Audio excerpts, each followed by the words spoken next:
The first scream came from a basement that was not supposed to exist. The house had been abandoned for decades, windows boarded, the garden wild and unkempt. But something had shifted. Something that had waited in the shadows, patient, hungry, unbroken by the passage of years. Pennywise surfaced there, grinning wider than any human mind could tolerate, teeth glinting wetly, eyes burning with the color of nightmares made flesh. He smelled it in the air, fear. But this time, the fear was tainted, weak, polluted. There was something under it, something older. He sniffed, and the walls of the basement seemed to breathe. The shadows pulsed like lungs. The children in Derry, elsewhere, in distant rooms, were trembling with terror, screaming silently in their sleep. And he laughed. Oh, he laughed, a sound like bones snapping in slow motion. For centuries, he had devoured fear like a fine wine. Tonight, the flavor was wrong. Sour, bitter. It made the back of his throat burn with something unfamiliar. And then the basement itself answered. Not with sound, not with voice, but with weight. Reality shifted slightly, like the ground beneath him had been carved by some hand he could not see. Pennywise recoiled, his grin faltering. The fear he craved had been diluted, replaced with something calculated, something precise, something that knew him. "Ah," whispered a voice that was no voice at all. It was everywhere and nowhere, a resonance in the bones of the town, the currents of the air, the folds of reality itself. "You have eaten enough." Pennywise froze. This was not a child, not a mortal, not a trick of imagination. This was Gan, the White, the force older than the chaos that birthed every world, every universe. He had watched Pennywise feed, laugh, hunt, and terrorize, allowing the predator's games to unfold for centuries. But now the pattern was broken. Gan did not speak with anger, did not roar with power. Gan simply asserted inevitability. The basement cracked. The shadows screamed. Pennywise tried to flee, shifting into forms so grotesque that the walls themselves seemed to recoil, but it did no good. The White was not a being that could be fought. It was the architecture of all things, and it had chosen to intervene. Above ground, Sissy's dog barked at nothing. A streetlight flickered violently and then stayed fixed, a perfect beacon of unnatural light. People walking their dogs, carrying groceries, or heading home from work did not see anything wrong, but their senses tingled with the faintest unease. The world itself had shifted. The apex predator of Derry's nightmares was about to be unmade. Meanwhile, elsewhere, in our reality, Stephen King sat at his desk. He did not realize it, but his fingers were conduits, each keystroke an act of creation and survival. Gan's presence hovered behind him, unseen but undeniable. He used King as a tool, a scribe, a medium through which the story of the multiverse could unfold. The White needed King to write, to imagine, to document, to direct the paths of life and death in Derry and beyond. Each word King typed was not mere fiction. It was reality shaping itself according to the story being told, a bridge between our world and the universes Gan had created. King's awareness fluctuated. Sometimes he thought the words came from him alone. Other times they seemed to surge through him, unbidden, as if someone else, something else, was pressing the keys. And in that basement in Derry, as Pennywise twisted into forms meant to terrify, the words King wrote materialized into subtle constraints, invisible chains that bound the predator without binding the city. Gan's will flowed through King, guiding him to ensure that the predator's era ended and that the story unfolded in a precise, unavoidable pattern. Pennywise sensed the intrusion almost immediately. He recoiled as if something touched the inside of his skull. Fear was no longer enough. Instinct was no longer enough. The threads that had always bent around his whims now resisted, coiled against him. Reality had allies he could not see. He screamed, and the scream carried not just terror, but the awareness of his own impending unmaking. The streets of Derry had never been silent, and they never would be. But now the sounds carried a strange resonance. Footsteps that should have been mundane held weight. Shadows that should have been predictable quivered with possibility. The city was alive in a new sense, tuned to the presence of Gon, responding to imperceptible adjustments that only he, or those he guided, could detect. Teenagers explored the tunnels beneath the east side of town, curious and fearless. They found artifacts that seemed impossible, shards of glass reflecting angles that could not exist, bones smooth beyond recognition, fabrics from places that were never and yet were. Their minds teetered at the edge of comprehension. The corridors whispered promises and threats simultaneously. They laughed nervously, sensing danger they could not understand. But Gon guided them, allowing them to explore just enough to maintain balance, to learn without being consumed. Even the lingering void where Pennywise had once dominated pulsed faintly, a memory of terror now constrained, neutralized. The predator had been erased in the tunnels, strand by strand, thought by thought, but its absence left a space, a vacuum in the fabric of fear. Minor anomalies stirred there, testing the limits, but they were weak, and Gon's will contained them. The twist, however, was subtler than any child could perceive. Pennywise had not merely been erased, the predator had been recontextualized. His acts, his hunts, his centuries of terror, all were now threads in Gon's design, recorded in King's words, woven into the multiverse as lessons and warnings. The fear he had spread would persist only as echoes, faint enough to teach, but insufficient to corrupt. And yet, the story was recursive. King typed, Gon guided, Pennywise reacted, the city adjusted, minor anomalies flitted, each action echoing back into the others. The narrative fed itself. A child screamed in a dream, which influenced King's hand, which reshaped reality in subtle ways, which the tunnels of Derry absorbed, which then reflected back as tension in the air. Every moment was layered, a weave of worlds within worlds. Even the void left by Pennywise was not simply empty. It contained potential. Small creatures, remnants of chaos, tried to assert themselves. Shadows lengthened unnaturally. A mirror reflected a boy who was not there. Faint whispers threaded through the walls, fragments of old nightmares. Gon observed all, adjusting the story, nudging, restraining, guiding King's hand to shape each ripple into the right pattern. And through it all, Pennywise struggled. He twisted into forms that would terrify a child into madness, but the forms met invisible resistance. The walls did not obey, the shadows did not bend, the tunnels themselves became hostile to his will.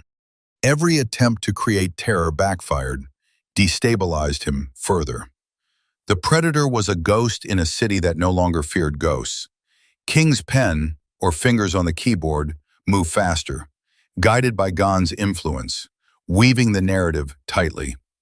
Every scene, every word, every imagined detail constrained Pennywise further. Fear became insufficient. Hunger became meaningless. The clown screamed, twisted, vanished from perception as Gon's order pressed down upon him like a living weight. By dawn, the city was quiet in a way that was almost alien. Children awoke, unaware of the predator that had once haunted them. Adults walked streets without unease. Shadows behaved. The air was lighter, though the tension of the multiverse lingered subtly. Minor distortions twitched at the edges, reminders that even erased predators leave echoes. And somewhere, beyond our reality, Gon watched the multiverse like a gardener watching an impossible, infinite garden. He guided King, who thought himself merely a storyteller, to ensure that every thread was woven correctly. He maintained balance, erased chaos, preserved the pattern, and prepared for the eventual restoration of order. Pennywise existed no longer, yet in being erased, he became part of the narrative itself, a cautionary ghost recorded in story, a tool Gon used to teach, guide, and stabilize. Fear persisted only as potential, never as predator, never as master. The city of Derry and the multiverse that stretched beyond it had been corrected, recalibrated, and secured for now. The city of Derry breathed differently now. The streets were the same, the river flowed as before, but the rhythm of life had changed. The apex predator was gone, yet its absence left a gap in reality itself. Shadows no longer shifted with malevolent intent.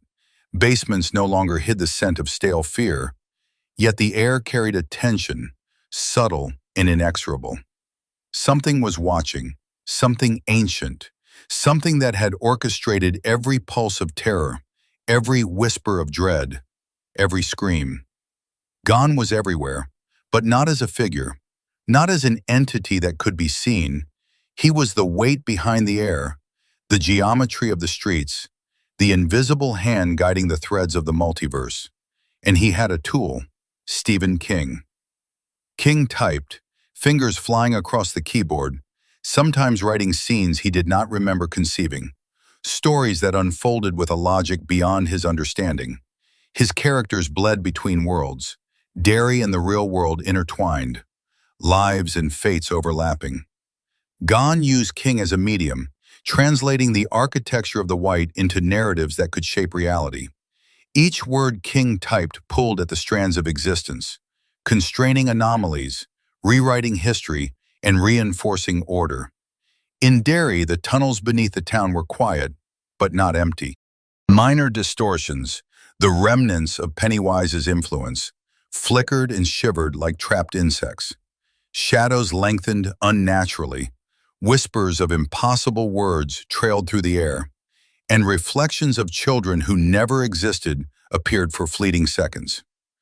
Gon watched all, nudging King to write scenes that sealed these anomalies, turning residual chaos into story threads that strengthened the multiverse rather than tearing it apart. Above ground, children awoke with memories that did not belong entirely to them.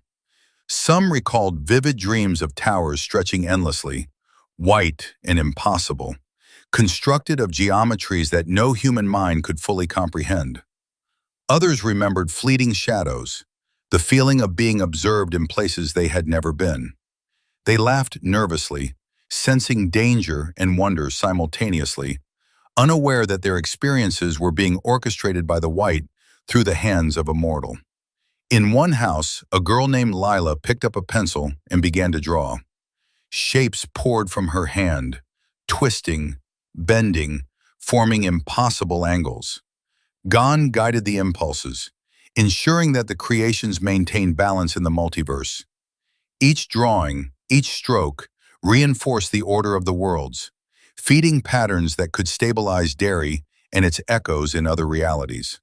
The predator was gone, but its lessons remained, encoded in the geometry of fear and the architecture of story. Minor anomalies began to communicate subtly, across dimensions. A shadow in a basement mirrored a whisper in King's mind. A reflection in a puddle resonated with a sound in a distant town. The threads of chaos attempted to stretch into new forms, probing the absence of Pennywise, but Gan, through King, redirected their momentum, bending them into harmless or instructive shapes. Every ripple was accounted for, every echo folded into the narrative. Even the void where Pennywise had existed was a locus of tension. It pulsed faintly, like a heartbeat without a body, a memory without presence. If unchecked, it could have formed new predators, minor but still dangerous. Gan observed it with infinite patience, constraining it with the subtlety of narrative, guiding King's writing to seal the void in layers of story. The predator had been erased, yet the potential for terror could not be destroyed outright. it could only be reframed. Stephen King began to understand, in fleeting glimpses, the scope of what he was doing. The lines between fiction and reality blurred. Characters he had never imagined moved within the story as if alive. Events he thought he had created independently mirrored shifts in Derry, small distortions that vanished when he adjusted the prose. He typed feverishly, guided by impulses beyond comprehension, aware only that if he stopped, if he faltered, the multiverse could unravel. The tunnels beneath Derry began to reveal secrets that had been buried for centuries. Rooms not on any map open to the teenagers exploring them. Bones too perfect to belong to any human. Fragments of cloth from worlds that never existed. Shards of glass reflecting impossible angles. All of it hummed with a faint resonance of residual chaos. The teenagers felt a shiver in their bones, a whisper of dread, but also a thrill, as though the world had opened itself to them. Gan's presence, invisible, ensured they would learn and survive. The city itself had become a living narrative. The streets, the houses, the air, even the children's laughter were threads in a story being written in real time, guided by Gan through Stephen King. Every step taken in Derry resonated across dimensions, each breath aligned with the unfolding architecture of the white. Minor distortions were either neutralized or shaped into lessons encoded in the subconscious of the town's inhabitants. Pennywise's influence lingered, but only as memory. The predator's screams, the twisting of the tunnels, the terror of the children, all had been folded into the narrative of the multiverse. The clown had been unmade in a literal sense, but in the story, he remained a cautionary echo, a shadow that reminded all worlds that fear is powerful only when allowed to dominate. Gan ensured that these echoes were instructive, not destructive. Yet the multiverse is never perfectly still. Fragments of chaos, subtle and cunning, began to congeal at the edges. Minor distortions whispered possibilities, small imbalances seeking to expand. A reflection of a child that never existed flickered in the wrong street. A shadow moved independently, tracing patterns that were not aligned with the city. Whispered words echoed through walls that should have been silent. Each was minor, weak, almost laughable, but persistent. Gan did not act directly. He guided, constrained, nudged, weaving Stephen King's writing to reshape the anomalies into harmless forms. Every scene King typed, every character described, every paragraph crafted subtly adjusted the balance of reality. Gan's will flowed through him, imperceptible to the author, yet absolute in effect. Derry's residents continued to live unaware of the cosmic forces at play. Children played in the streets, adults worked in shops, teachers taught, neighbors chatted. Yet beneath the surface, in the architecture of reality, the multiverse pulsed with Gan's influence. Even the tiniest shift, a falling leaf, a flickering shadow, a misplaced book, was accounted for, incorporated, folded into the larger pattern. The story was recursive. A child screamed in a dream. King typed a sentence. A shadow in the street adjusted. A minor anomaly corrected itself. Every action echoed, bounced, looped back. Gan observed all, shaping every ripple into harmony. The predator had been removed, but the ecosystem of fear, chaos, and order continued to evolve. And Stephen King, mortal though he was, remained the conduit. Without him, the narrative could falter. Without him, the balance might fail. Gan guided his hand, sharpened his perception, nudged his imagination, ensured he wrote the story in perfect alignment with the structure of the multiverse. The predator had been destroyed, the city recalibrated, the echoes folded, but the work of order was ongoing. Above ground, the city seemed ordinary. Streets reflected sunlight, the river flowed, children laughed. Yet the pattern of reality hummed with subtle energy. Shadows, reflections, echoes all moved with the precision of story. The predator was gone. Gon's hand was invisible, King typed. And somewhere deep beneath Derry, in the tunnels that had once been dark and hungry, a faint pulse remained. It was not alive, not conscious, yet it carried the potential of terror, the memory of fear, the echo of what had been. Gon observed it with patience. Through King, the pulse would be constrained, shaped, guided. The predator had been erased, but the lessons endured, and the multiverse had been preserved. The city of Derry had never been so quiet. The absence of Pennywise did not feel like relief. It felt like an unnatural pause, a breath held too long. Children slept without nightmares. Parents walked without unease. The streets were ordinary, yet everything beneath the surface vibrated with tension. The predator was gone, but his absence had left a hollow space in reality. A space that, if ignored, could grow teeth. Gon watched this space patiently. He had erased Pennywise, strand by strand, thought by thought, but the predator's legacy was not so easily removed. Fear had been woven into the city for generations. Its architecture, the tunnels, the storm drains, the alleys, the very air, remembered it. And memory is a stubborn thing. Minor distortions, shadows, echoes, whispers. These things began to stir, probing the vacuum left by the apex predator. Gon did not act directly. He had Stephen King for that. King sat at his desk, worn and trembling, the cursor blinking on the screen like a heartbeat. His hands moved almost unconsciously, typing sentences he had not conceived in full. He felt the pull of something vast, old, and terrifying behind his shoulder. Gon's presence flowed through him, subtle but absolute. Every word he wrote shaped reality in ways no human could measure. Every story, every paragraph, every character he imagined adjusted the balance of worlds. Derry, our world, and countless others moved according to the designs being written in real time. The first anomaly appeared in a basement on the east side of town. It was faint, a shadow that refused to align with the walls, a reflection that moved independently, but it was enough. It whispered threats in a language only the subconscious could comprehend.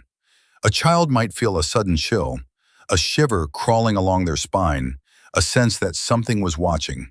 But when they turned, there was nothing. Gon guided King to write, shaping the narrative to contain this shadow, folding it into story so that it could teach fear without threatening life. But not all anomalies were so easily tamed. In a forgotten part of the sewer tunnels, a minor predator emerged, not Pennywise, not in form, but in intent. It was smaller, weaker, but cunning, a fragment of chaos that had survived the erasure. It slithered through darkness, feeding on tension, curiosity, whispered terror in the minds of those who dared to explore. The teenagers who had once wandered the tunnels stumbled upon it first. The creature was grotesque. Its limbs were spindly, almost skeletal. Its eyes glowed faintly in the dark. Its mouth opened wide, revealing rows of needle-like teeth. It tried to seize their fear, to consume it as Pennywise had, but the white had already prepared the field. Every attempt the creature made was countered by subtle manipulations in the architecture of the tunnels. Hallways bent impossibly, shadows shifted to confound it. The air itself pressed against its movement. Gan guided King to describe the encounters as the teenagers typed notes, drew sketches, whispered theories. Every word reinforced the constraints on the anomaly, shaping it into something less dangerous than it might have been. Meanwhile, above ground, Derry pulsed with subtle energy. Streets aligned, reflections behaved, air pressure fluctuated minutely, all under Gan's invisible guidance. The city itself had become a living narrative, each element a paragraph in an unfolding story written by King under Gan's direction.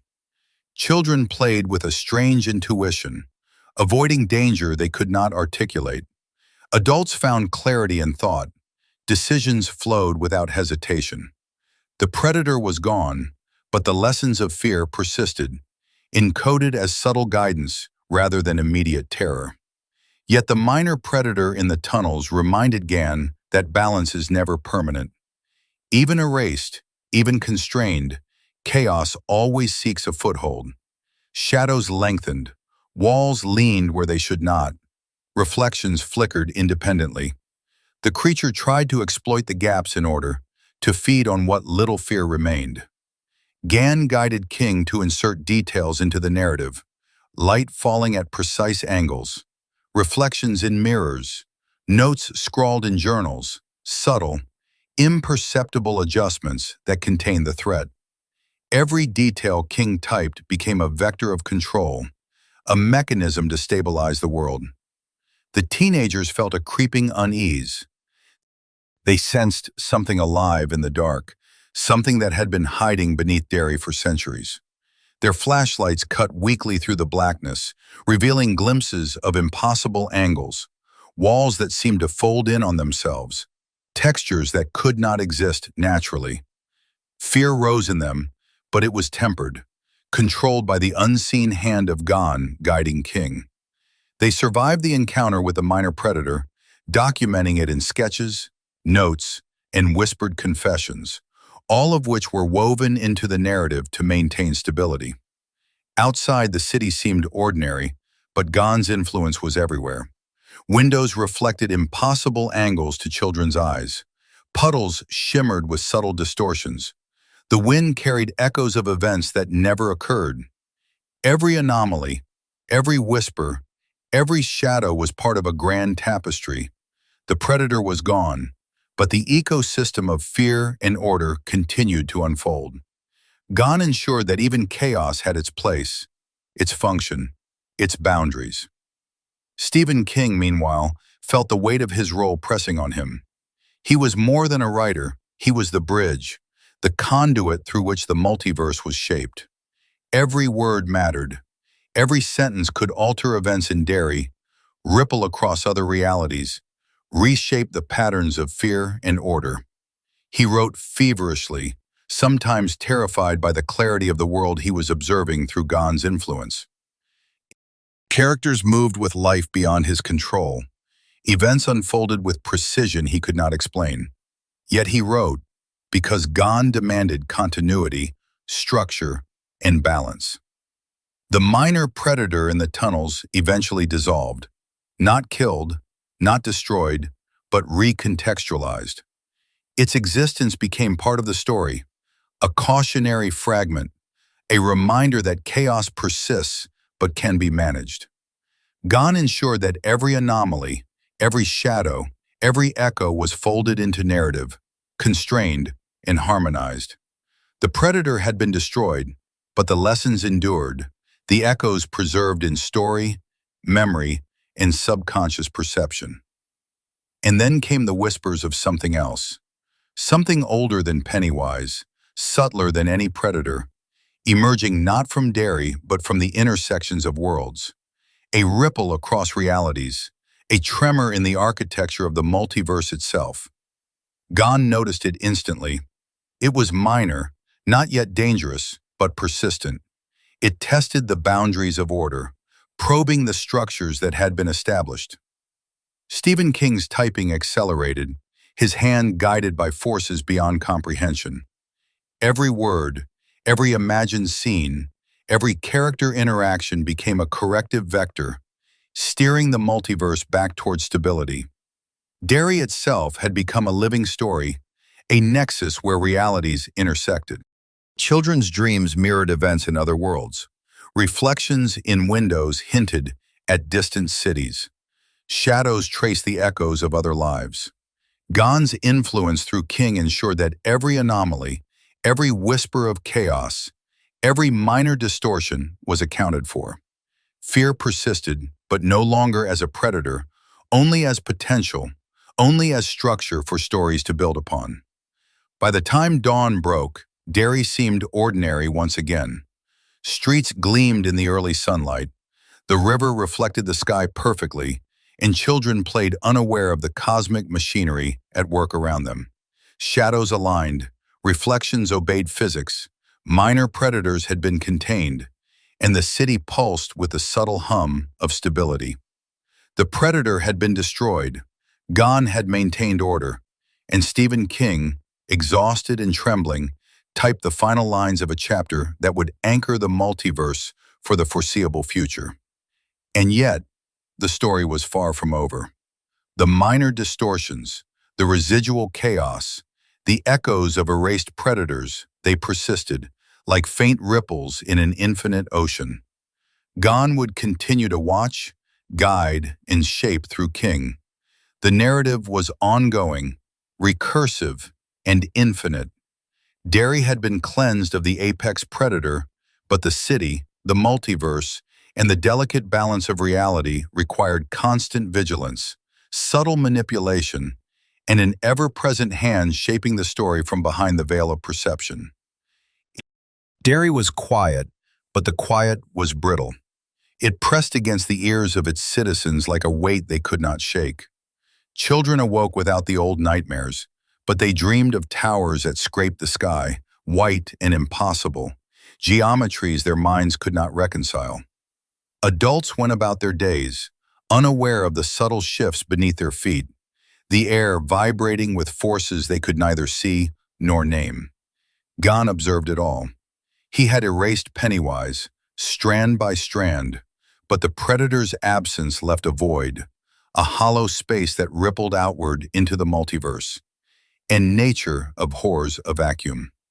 Minor distortions began to stir, shadows that moved with intent, reflections in windows that did not match reality, whispers that traveled through walls with no source. These anomalies were weak, yet persistent, probing the limits of the order Gon had imposed. Stephen King sat at his desk, exhausted, his mind straining under the weight of Gon's influence. His fingers flew over the keys, typing scenes that he did not fully comprehend. Each paragraph, each sentence, each character was a vector of control, shaping the city, the tunnels beneath it, and countless other worlds. Through King, Gon guided the story, constraining chaos, folding minor distortions into the narrative, teaching lessons of fear without allowing destruction to spread. In the tunnels, the teenagers continued their explorations, unknowingly acting out the narrative Gon and King were weaving. Shadows twisted unnaturally, whispers echoed through walls, and fragments of chaos tested their courage. A minor predator emerged, not Pennywise, but a smaller, cunning creature feeding on curiosity and residual fear. Its grotesque limbs scraped against walls, its needle-like teeth glinting in the dim flashlight glow. It lunged at them, but the tunnels themselves betrayed it. Hallways shifted, shadows closed in, air pressed against its movement. Gon guided King to describe the encounter in precise detail, ensuring the predator's efforts failed without anyone realizing it. The teenagers screamed, laughed, and scribbled notes, each action reinforcing the narrative that kept the creature contained. Above ground, Derry pulsed with subtle energy. Streets aligned, reflections behaved, and children played with intuition beyond explanation. Adults made decisions with clarity, memories returning with impossible precision. Fear persisted, but only as potential, as a framework for learning. The predator had been destroyed, but its lessons endured, encoded in the very geometry of the city and the stories written through King.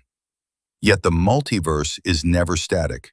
Minor anomalies began to link across realities, whispering, connecting. A shadow in a basement mirrored a flicker in King's mind. A reflection in a puddle echoed events in another world. The threads of chaos sought gaps, tested the boundaries, looking for weaknesses in the structure imposed by the white. Gon monitored every ripple, adjusting the narrative through King, folding disturbances into harmless or instructive forms. The void where Pennywise had existed pulsed faintly, like a heartbeat without a body. It was not alive, but it carried potential, the residue of predation, the memory of centuries of fear. Gon observed it patiently, shaping the narrative so that it would remain constrained. The predator had been erased, but its echo persisted, a cautionary reminder encoded in story, memory, and subconscious perception. Stephen King typed with growing urgency. He understood, in fleeting glimpses, that his writing was not fiction. Characters moved with autonomy, events unfolded with inevitability, and minor distortions in Derry responded to his words. He wrote feverishly, sometimes terrified by the clarity of the worlds he glimpsed through Gon's influence. Every keystroke was a stabilizing act, every paragraph a lifeline. The minor predator in the tunnels finally dissolved, not killed, but absorbed into the narrative as a lesson, a warning of what could have been. Shadows shifted back into alignment, walls returned to natural angles, and whispers dissipated. Gon ensured that every anomaly, every echo of chaos, was harmonized.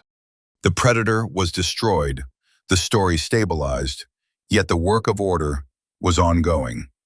And then, the whispers of something older reached through. Not Pennywise, not a minor predator, but something that existed between worlds, subtler than any entity, probing the boundaries Gan had established. It tested the architecture of reality, the constraints written by King, seeking gaps. Gan noticed instantly, directing King's typing to anticipate and correct. The story became recursive. King typed, events in Derry shifted, anomalies responded, and the narrative looped back to correct itself. Children's dreams reflected the multiverse in miniature. Towers stretched impossibly, shadows moved independently, and whispers carried lessons in abstract geometry. Adults felt clarity in thought, a guiding intuition, but no memory of the cosmic mechanisms at work. Derry was alive, vibrant, and poised at the nexus of realities, its citizens unwitting participants in a story spanning worlds. Gan's influence through King ensured that chaos could not dominate. Minor distortions, residual echoes, and potential predators were folded into narrative, constrained, and harmonized. Fear persisted only as instruction, not terror. The city, the multiverse, and the delicate threads of reality were maintained. By the time the sun rose over Derry, the city seemed ordinary. Streets gleamed, the river reflected the sky, children laughed, adults worked, shadows obeyed the laws of physics. Yet beneath it all, in the architecture of reality, the multiverse hummed with Gon's invisible guidance. The predator was gone, the minor anomalies constrained, and the lessons of fear encoded into story. But the multiverse is alive, and order is never final. Ripples of chaos lingered, subtle but persistent, reminding Gon that vigilance is eternal. Through Stephen King, the white continued to shape, guide, and stabilize, ensuring that the city and all connected realities would endure, that the predator's legacy would instruct rather than destroy, and that the story would unfold according to the inexorable architecture of Gon's will. Derry had settled into an unnatural calm, but beneath the surface, the city throbbed with tension. Shadows lingered a second too long. Reflections in windows shimmered faintly, hinting at impossible geometries. The air carried whispers that no one could consciously hear, echoes of chaos that had once ruled the streets. Pennywise was gone, but his absence had left a vacuum, and even the smallest rift in reality could amplify into catastrophe. Gon observed it all, not as a figure, not as a being, but as the invisible architecture of existence itself. He had destroyed the predator strand by strand, thought by thought, yet the multiverse remained delicate. The minor distortions, shadows, reflections, they were probes, testing whether the balance he imposed would hold. And he had a conduit. Stephen King sat hunched over his keyboard, fingers moving as if possessed, his mind a conduit for the white. Every sentence he typed was a thread woven into the multiverse itself. Characters, events, and entire scenes in Derry and beyond responded to his words as though he were shaping reality itself. The city obeyed his narrative, shadows aligned. Minor predators that had survived Pennywise's eradication were constrained by his stories. Reflections bent subtly to obey the order Gan imposed through King's writing. But the anomalies persisted. Something older, subtler than Pennywise, had begun to stir. It did not roar, did not hunt with teeth, but it whispered across worlds. A faint presence flickered in mirrors, traced shadows in basements, nudged events in other dimensions. Gan noticed immediately, observing the ripple of potential catastrophe. Through King, he intervened. Every word typed, every sentence crafted, reinforced the constraints, folding the anomaly back into a harmless pattern. In the tunnels beneath Derry, the teenagers, braver now, emboldened by survival, ventured further. Their flashlights revealed impossible angles, walls that bent against logic, and fragments of chaos that pulsed faintly. Shadows twisted toward them with intent, whispering in languages too old to comprehend, but Gan's influence tempered their fear. Through King, the narrative shaped the tunnels, ensured the anomalies could not harm, and transformed terror into lessons encoded in the fabric of the city. Yet even in these controlled encounters, the psychological toll was brutal. The minor predators, the twisted corridors, the whispers, they preyed on curiosity, imagination, and instinct. Children and teenagers were tested in ways that were subtle, yet cruel. Fear persisted, not as a threat to life, but as an instrument of growth and understanding. Gan allowed this cruelty in controlled doses because the multiverse required it. Chaos needed to exist within bounds to reinforce order. Above ground, the city pulsed with a subtle energy. Derry's streets reflected sunlight in patterns that were unnaturally precise. Children played. Adults walked with intuition they could not explain. Windows reflected worlds that were not quite Derry, hinting at the recursive influence of King's narrative. Shadows obeyed physics, yet subtly shifted to encode lessons. The predator had been destroyed, but its legacy endured, inscribed invisibly in the geometry of the city. King felt it, every anomaly, every shadow, every echo of chaos. His fingers flew over the keys as if compelled. The white guided him, shaping his imagination, forcing him to craft stories that would stabilize reality. Every paragraph, every dialogue, every description was a vector of control. The multiverse responded to his writing, adjusting to ensure that minor distortions could not escalate into catastrophe. And then the anomalies grew bolder. The minor predator in the tunnels, now more of a consciousness than a creature, tested its constraints. It lurked at thresholds, probed shadows, whispered through walls. A reflection flickered independently in a school hallway. A child imagined something impossible, and the thought resonated across dimensions. Gan noticed these threads instantly. He nudged King to write the corrections, subtle but absolute, guiding the narrative to constrain every ripple of chaos.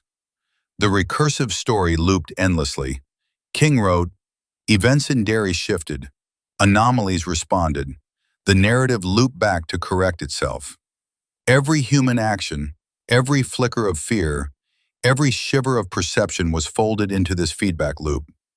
Gan maintained the architecture, ensuring that even the smallest misalignment was corrected before it could threaten stability. In the tunnels, the teenagers stumbled into a room unlike any they had encountered. The walls pulsed faintly, the shadows writhed with intent, and the air carried a taste of fear that was nearly tangible. They froze, sensing something alive in the darkness, something older than Pennywise, subtler, intelligent, testing them. Flashlights revealed glimpses of shapes that should not exist, limbs too long, angles impossible, eyes that reflected a world they could not see. The creature moved toward them, silent, deliberate. It did not roar. It did not lunge. Yet its presence was suffocating. Fear rose in the teenagers, sharp, precise, almost surgical. Gon guided King's words through the narrative, shaping the reality around them. Shadows shifted, walls bent. The creature's path was constrained. Every step it took was redirected into harmless forms, yet the psychological weight remained. The terror was real, the threat immediate, but it could not harm. Above ground, the city itself seemed aware. Windows reflected impossible angles, puddles shimmered with faint distortions, and shadows moved with subtle intelligence. Children's dreams mirrored events in the tunnels. Adults made decisions guided by intuition they could not explain. Gon maintained order through King, ensuring that the multiverse remained stable even as the minor predator tested its limits. And then came the whispering, not audible, not human, but felt in the marrow. It threaded through the city, the tunnels, the dreams of children, and the hands of King at his keyboard. A presence older than Pennywise, subtler, began to probe the architecture of the multiverse. It tested the constraints, seeking weaknesses, seeking gaps. Gon responded by guiding King to craft narrative threads, folding the anomaly into harmless forms, converting terror into lessons. Derry's streets reflected the precision of the White's design. Every detail was exact. Shadows aligned. Reflections obeyed the laws of physics, yet subtly encoded knowledge. Children laughed. Adults moved with clarity, and the tunnels remained dangerous only in the imagination. The predator had been destroyed. The minor predators were constrained. The city hummed with the invisible pattern of Gon's will, reinforced by King's writing. Yet the multiverse remained alive. Minor distortions flickered, testing boundaries, hinting at chaos beyond perception. The recursive story loop continued. King wrote, events shifted, anomalies responded. The narrative looped back to constrain them. The predator was gone, but the ecosystem of fear persisted, controlled, and folded into narrative, teaching lessons without threatening life. By the time dawn broke over Derry, the city seemed ordinary. Streets gleamed in sunlight, rivers reflected the sky perfectly, children played, adults worked, and shadows obeyed the laws of reality. Yet beneath it all, in the architecture of the multiverse, Gon's presence remained absolute. The predator had been destroyed. Minor distortions were constrained. Lessons of fear persisted only as instruction. And through King, the White maintained order, ensuring that the multiverse endured, that chaos remained bounded, and that the story unfolded according to the inexorable design of Gon's will. The air in Derry was heavier now, though no one walking the streets could sense it. The quiet was different. It was not simply absence, it was anticipation. Shadows had grown sharper. Reflections lingered a heartbeat too long, and whispers traveled through walls as if the city itself was speaking in a language only the universe could understand. Pennywise had been destroyed, but the void he left behind throbbed like a wound in reality. Minor predators, echoes of chaos, and the memory of fear had begun to coalesce into something more sinister, more intelligent, more patient. Gon observed it all. The predator was gone, yet the multiverse was never perfectly calm. Threads of disorder that had been constrained now sought gaps in the structure of reality. Shadows twisted subtly, fragments of reflections flickered with intent, and whispers of old chaos whispered through the minds of those sensitive enough to perceive them. The minor anomalies tested the boundaries, probing for weakness, for the moment when order would falter. Stephen King sat at his desk, hands moving almost independently over the keyboard. His mind was fraying at the edges from the sheer scope of what he had been forced to channel. Gon's presence flowed through him, invisible, absolute. Every sentence he typed did not merely describe Derry, it shaped it. Characters moved as if alive. Tunnels shifted subtly. Shadows obeyed narrative rules. Through King, Gon wielded the story as a weapon, a stabilizing force to constrain the chaos. In the East Side tunnels, the teenagers sensed something different. The shadows no longer merely twisted, they watched. The whispers were no longer random. They asked questions, probed fears, hinted at truths that should not exist. And in the center of the deepest cavern, the minor predator had grown more intelligent. It did not attack immediately.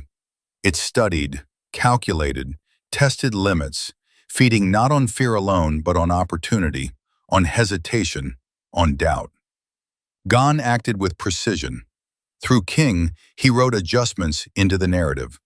Every keystroke reshaped reality, folding the minor predator's intentions into harmless vectors, redirecting its hunger into lessons rather than carnage. The tunnels themselves became instruments of containment, their walls shifting subtly to mislead, constrain, and trap. The predator lunged, twisted, and faltered, not destroyed yet, but unable to escape the architecture Gon imposed. Above ground, Derry seemed ordinary. Children played, adults walked to work, dogs chased balls across lawns.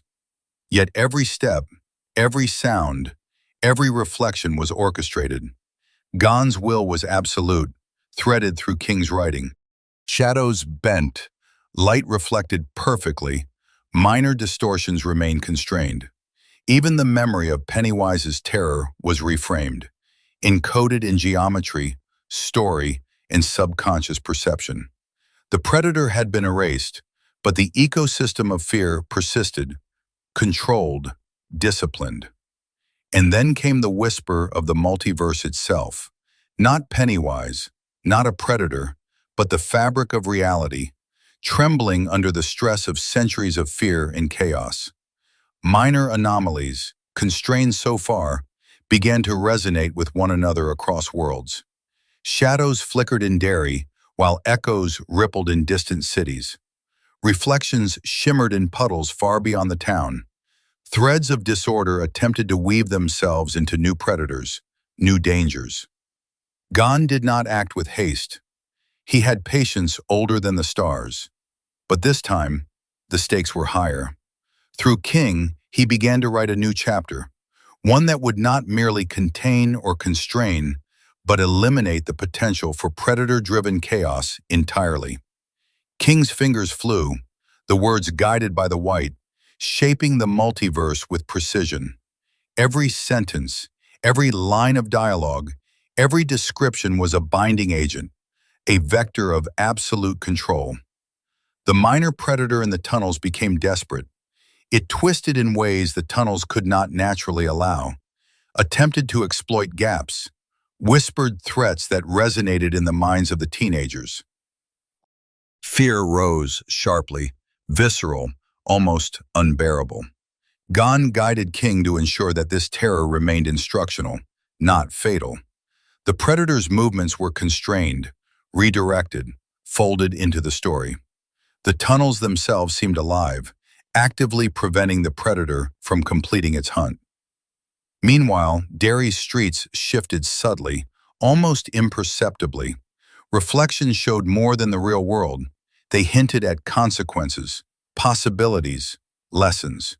Children dreamed vividly of towers, of impossible white structures, of patterns they could not consciously understand. Adults found clarity, intuition that guided their decisions with perfect efficiency. The predator could not influence them. Its reach had been curtailed by narrative itself. King felt the weight of the task pressing on him like iron. He was more than a writer. He was a medium, a conduit, the instrument of Gon's will. Every word he typed reshaped reality, constrained anomalies, and folded minor chaos into order. The city responded in real time. Shadows aligned, reflections stabilized, minor predators faltered. Gon's presence, though invisible, was absolute, executed through the pen of a mortal. The minor predator's final attempt came in the deepest chamber. It lunged, twisted, screamed in shapes that defied comprehension, a shriek composed of pure malice and cunning. It tried to exploit every loophole, every subtle gap in the multiverse's architecture. But Gon anticipated every movement. The narrative folded the predator upon itself, its existence reframed as a cautionary fragment, a lesson encoded in story and perception. It ceased to exist as a predator, absorbed into the architecture of order. Above ground, Derry exhaled. Streets reflected sunlight perfectly. The river ran clear. Children played, adults moved with purpose, and shadows obeyed physics. The city's pulse synchronized with the multiverse itself, harmonized with the architecture of the white. Pennywise, minor predators, echoes of chaos, all had been eradicated or reframed. Fear remained only as potential, disciplined, instructional, inert unless guided by narrative. Gon watched the multiverse stabilize. Through King, he had corrected every ripple, every anomaly, every residual thread of disorder. The predator was gone. The void left by centuries of fear had been filled with order. Minor distortions had been neutralized. The city, the tunnels, the dreams of children, the subconscious of adults, all aligned with the architecture of reality. King sat back, exhausted, trembling, aware only vaguely of the scope of what had occurred. He had written not merely a story, but reality itself. Through his hands, Gon had destroyed every predator, contained every minor distortion, and prepared the multiverse for sustained stability. The White's influence was absolute, executed through the fragile vessel of a human mind. And Derry, the city that had survived centuries of terror, exhaled in quiet harmony. The tunnels were safe, the streets orderly, reflections true, and shadows obedient. The predator's legacy had been eradicated. Minor predators had been reframed. Fear persisted only as instruction, as potential, never as active threat. Gan's presence, eternal and unseen, remained the ultimate arbiter. Through Stephen King, he had shaped the multiverse, maintained stability, and ensured that the predators, once apex threats, could never rise again. The architecture of reality was preserved, and the story of fear, chaos, and order had reached a point of equilibrium. And somewhere, beyond perception, beyond consciousness, the White watched, unblinking, eternal. The predator was destroyed. The multiverse was secure. Order reigned. The sky above Derry was a flawless shade of gray, neither dawn nor dusk, a neutral tone that reflected the balance now established across worlds. The city, the tunnels, the air, even the river carried a subtle hum, the resonance of order itself. Pennywise was gone, every fragment of the predator erased or reframed. Minor distortions had been absorbed into the architecture of story. Chaos had been constrained, folded, disciplined, and finally silenced. Gon watched, not as a figure, not as a being, but as the weight and geometry of existence. He had acted through Stephen King, guiding the author's hand to weave every narrative thread into absolute order. The multiverse pulsed, aligned with the architecture of the White. Every anomaly, every whisper of chaos, every flicker of fear had been accounted for. The predator's legacy existed only as a warning in story, never as an active threat. King sat at his desk, fingers trembling over the keyboard. He could feel the presence behind him, the eternal weight guiding every stroke. For months, perhaps years, he had been the medium through which Gon executed his will. Every character, every paragraph, every imagined event had been real. Every nightmare written had shaped the tunnels, streets, and minds of Derry and countless other worlds. He typed one final sentence, and the room seemed to exhale.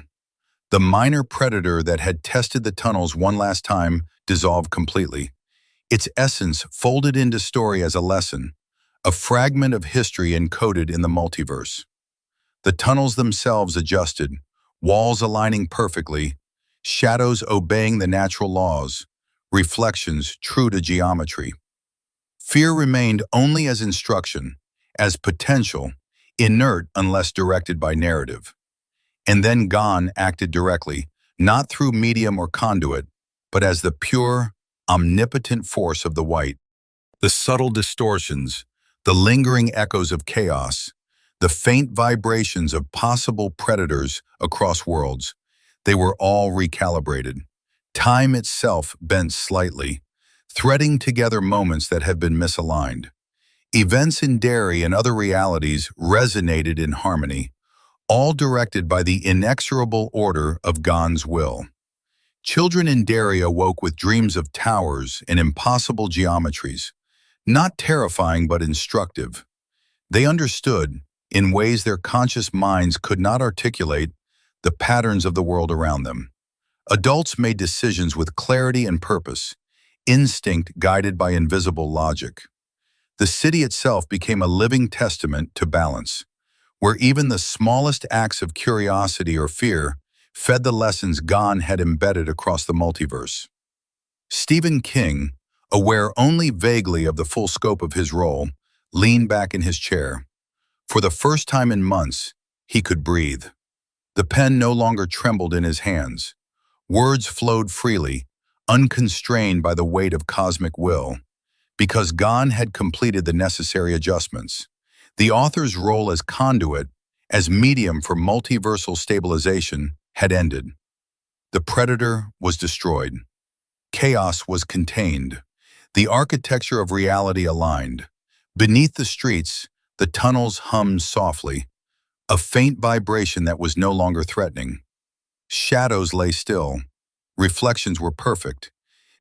Minor anomalies that had once flickered independently were now dormant, absorbed into the ordered structure of existence. The lessons of fear persisted only as echoes in story and perception, harmless yet instructive. Gon's influence extended beyond Derry, worlds connected by the threads of narrative aligned. Minor predators that had emerged in parallel realities were constrained or eradicated. Chaos, once a rampant force threatening to tear apart the multiverse, now existed only in controlled form, disciplined by the white's architecture. Every ripple of disorder had been folded into story, absorbed, and neutralized. And somewhere, in the quiet spaces between realities, Gon observed all of it. The predator had been destroyed. Minor distortions had been corrected. Fear remained, but only as a tool, an echo, a lesson encoded in geometry and narrative. The white had acted with patience, precision, and absolute inevitability. Order had been restored. Derry itself, for all its quiet streets, reflected this balance. Children played without fear, yet learned instinctively to navigate the world. Adults moved with clarity and purpose, making decisions that reinforced stability. Shadows, reflections, and whispers obeyed the rules of the multiverse. The tunnels, once dark and dangerous, were safe, a space for exploration rather than terror. Stephen King stood from his desk. He was tired, exhausted, but aware that his role had been fulfilled. Gon no longer required his mediation. The stories he had written, the characters he had imagined, the nightmares he had conjured, they had all served a purpose beyond comprehension. The predator was gone. The multiverse was stable. Reality had been realigned. And somewhere beyond perception, beyond consciousness, the white Gon remained eternal, unblinking, and absolute. The predator, the minor distortions, the chaos of countless worlds, they were no longer threats. Fear existed only in lessons. Order reigned, and the architecture of reality had been secured. The story, at last, had reached equilibrium. The predator was destroyed. The multiverse was safe. Gon's will was absolute, and the white watched, eternal and unbroken, as the worlds he had created continued, safe from the predators of fear, stabilized, and aligned.